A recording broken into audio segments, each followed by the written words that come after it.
On the E36, it has not started since yesterday. I pulled it into the driveway to do some work on it, and then it started just fine.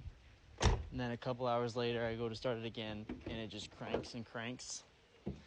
From what I think it's getting fuel. I know it's getting spark because I just changed the spark plugs yesterday, and it actually fixed the misfire.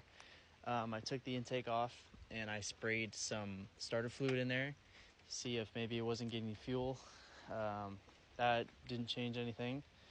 From what I've read, I think it could be the crank position sensor, especially because when I crank it, the tack needle doesn't change at all.